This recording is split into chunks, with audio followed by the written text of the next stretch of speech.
Felipe Martins não pode ser filmado.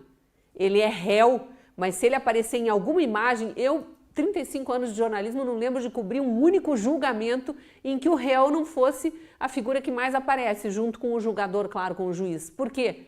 Porque é uma decisão sobre a vida dele. Se alguém filmar Felipe Martins, olha a armadilha em que Alexandre de Moraes coloca o réu Felipe Martins. Ele volta para a cadeia.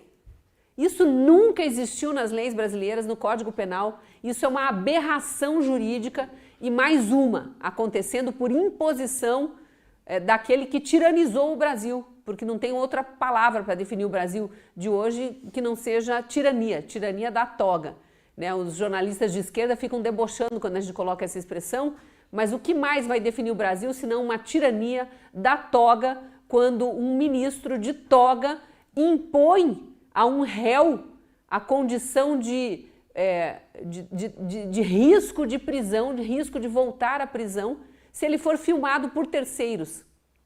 Então ele vai ser preso por um crime que não foi ele que cometeu, como se ele, por estar ali presente no julgamento dele próprio, estivesse induzindo outras pessoas a cometerem o crime de filmar alguém. Não existe esse crime no Código Penal. Mas a gente viu, o próprio Felipe Martins foi preso por um crime que não existe, que é o crime de viajar para o exterior, sem ter pedido de prisão contra ele. Então ele não estava fugindo, não era o crime de fuga, era o crime de viajar estando na livre condição de ir e vir, garantida pela Constituição brasileira. E pior, ele foi preso por ter viajado numa viagem que ele não fez.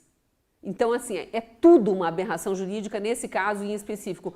Os casos do 8 de janeiro como um todo, mas esse em específico é demais. Então, o importante a gente colocar em relação ao caso do Felipe Martins é isso, ele está autorizado a estar presente no próprio julgamento, a esposa inclusive, mas se ele for filmado e as imagens aparecerem na internet ou no jornalismo, quer dizer, o próprio jornalismo sendo impedido de cobrir um julgamento importante como esse, né?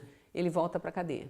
Um absurdo total, Cris. Lembrar que essa ditadura que a Cris falou da toga, esse julgamento dessa suposta tentativa de golpe, o STF formou maioria, por exemplo, para que nesse julgamento pudessem estar lá o Alexandre de Moraes, o Flávio Dino, o Cristiano Zanin. O Moraes a gente já sabe muito bem de toda a história. O Flávio Dino era o ministro da Justiça no dia 8 de janeiro. Do Lula. E o ministro da Justiça, que estava no prédio do Ministério da Justiça com posição privilegiada, ele próprio dá uma entrevista no domingo seguinte no programa Fantástico da TV Globo, dizendo assistir tudo de camarote.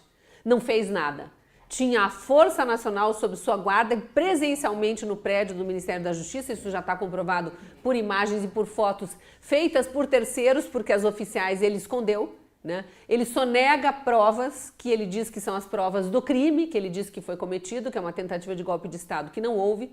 Então está tudo errado. Ministros com conflito de interesse participando do julgamento de um réu que eles acusam de ter atentado contra eles. Inclusive tem nessa denúncia do Paulo Gonet a suposta trama para um suposto assassinato de Lula, de Alexandre de Moraes, do Alckmin, se não me engano, vice-presidente. Então assim, tá tudo errado, tá absolutamente tudo errado. Felizmente a OAB está começando a se pronunciar, inúmeros juristas que não são coniventes com essa ditadura da toga já vinham se pronunciando ao longo dos últimos 2 anos e agora estão falando com mais força. Outros poucos ainda magistrados já começando a apontar assim, os erros desse processo, desses processos todos, mas desse específico em relação aos 34 nomes do qual Felipe Martins faz parte, o ex-presidente Bolsonaro também.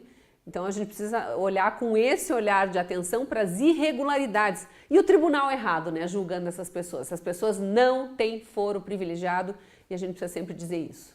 Com certeza, Cris. Lembrando também do ministro Cristiano Zanin, advogado pessoal do presidente Lula, e agora lá no STF. Jorge Serrão, trazer você nessa conversa também. Tá tudo errado, né, Serrão? Falamos esses dias a respeito da publicação do advogado Felipe Martins, Sebastião Coelho, tudo o que aconteceu, essa censura absurda que nós estamos infelizmente sofrendo do STF, em especial do Alexandre de Moraes, e agora ele foi autorizado a participar do próprio julgamento. Olha só que benevolente, né, o nosso ministro Alexandre de Moraes, dessa suposta tentativa de golpe, um julgamento que já ficou marcado por todas essas irregularidades e abusos, né, Serrão, com a participação do próprio Moraes, também do Flávio Dino, do Cristiano Zanin, futuro do Felipe Martins em jogo aí, Serrão. Pois é, e não pode filmar. Não pode filmar por quê?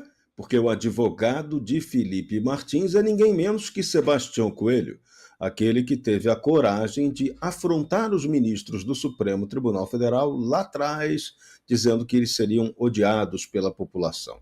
Então, o grande problema hoje é Sebastião Coelho.